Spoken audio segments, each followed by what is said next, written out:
Wake up the whole world. Now is the high time to awake out of sleep. Today I'm going to show you the seed of the new world order and also the mark of the beast that they already have. All they have to do is enforcing their law.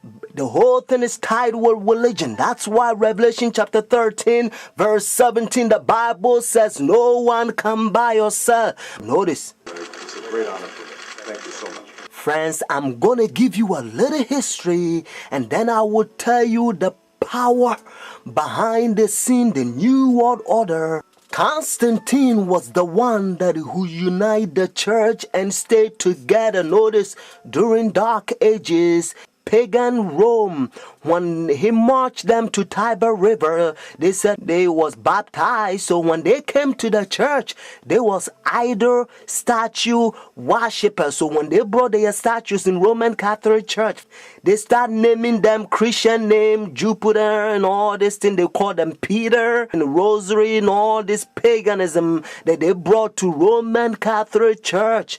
And some of the Christians they don't like, so they protest against. That's why they call them Protestants or Protestant. So they set up their Jesuit order during 1500. The reason they said their Jesuit order is to destroy the Christians that they protest against their paganism. They also infiltrate the state to control the whole world. The Jesuits, they created Masons, and now they got Skull and Bones, Illuminatis, all them secret societies, friends. They control the whole world. And what else? Obama and all them powers, they all belong to secret societies.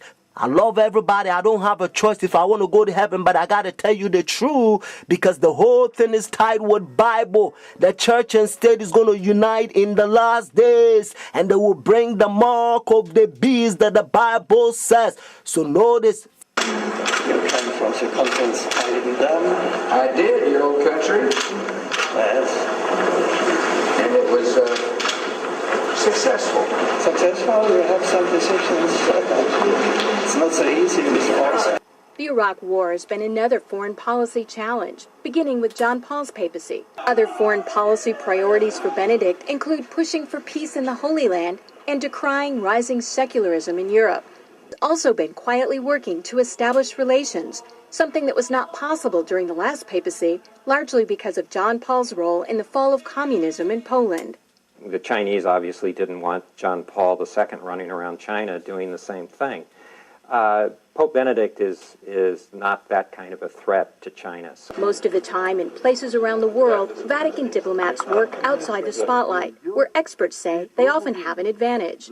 Some question how much government leaders of today truly listen to what the Pope has to say. And that, observers say, is a moral authority that can't be measured by economic strength or military divisions. A moral authority Benedict hopes to draw upon when meeting with U.S. officials and speaking before the United Nations. I'm Kim Lawton in Washington. Now we can see a new world coming into view.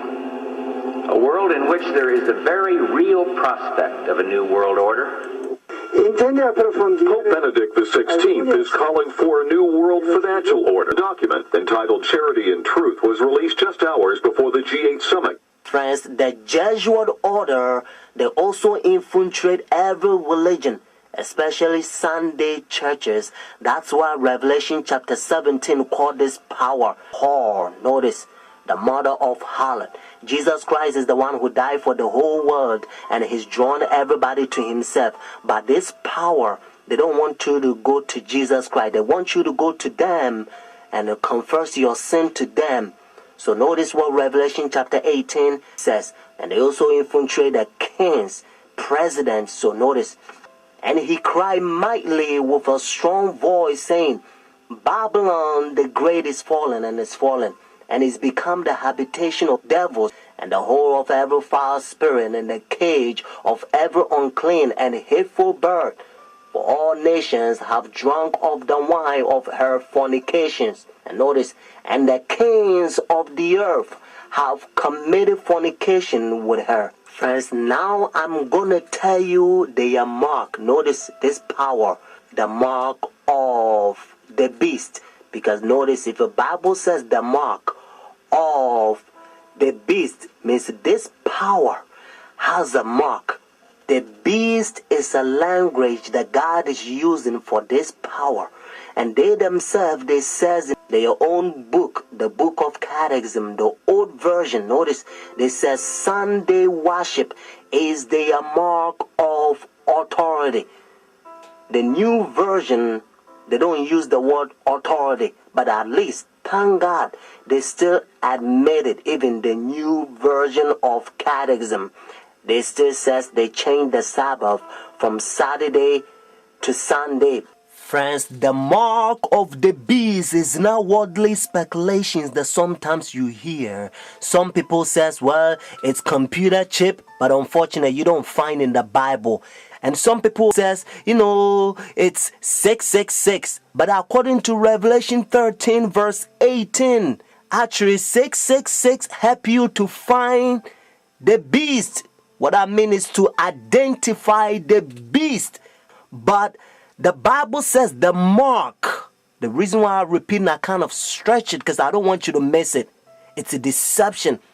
Notice the mark of the beast. It's clear. It means the power, the beast has a mark. Constant to change the Sabbath from Saturday to Sunday. But unfortunately, Sunday churches, they adopt sun worship day for so many years. They don't want to get rid of it.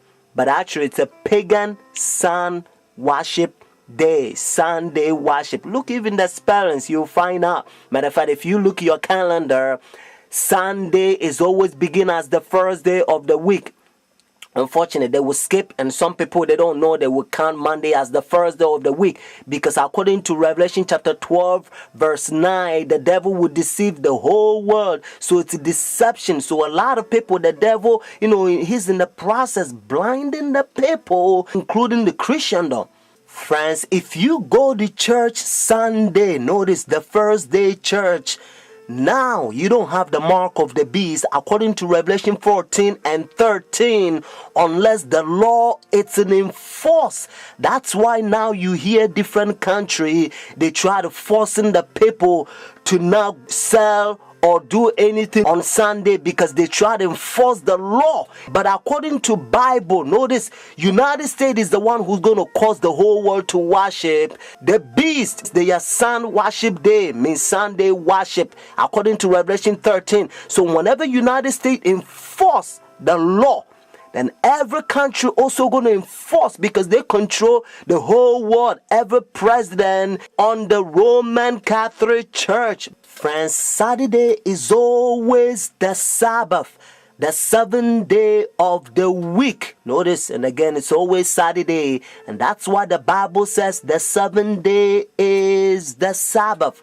Jewish nation, even though I'm not Jewish, they still keep the Sabbath Saturday. And also encyclopedia, you will find it even different language. If you speak Spanish, Sábado means Saturday. You can also find in the Bible, according to Genesis chapter 2, verse 2 to 3, you're going to find out that God created heaven and the earth 6 days, and the seventh day he rested, and that seventh day, it's Saturday. And then Jesus Christ, remember, when Adam and Eve, they sinned, Jesus Christ came to redeem our soul, and he finished his work 6 days, Friday afternoon. Remember, that's why they call it Easter Friday or Good Friday. It says it is finished Friday, and then he rested Saturday, just like he rested Genesis chapter 2 verses 1 to 3. And Sunday, the early day in the morning, you will find in the book of Luke chapter 24 verses 1 to 3. You will also find in Luke chapter 23 verses 50 to 56. The seventh day is always Saturday until Constantine 321. He changed it from Saturday to his own pagan sun creation worship day. The devil behind the scene. You are about to see the power. God is going to fill up with his outpouring just like he did it for the first century, the apostle church. And then we're going to go forward and preach the loud cry. The third angel's message. We're going to protest against their pagan sun worship day. Means their Sunday worship.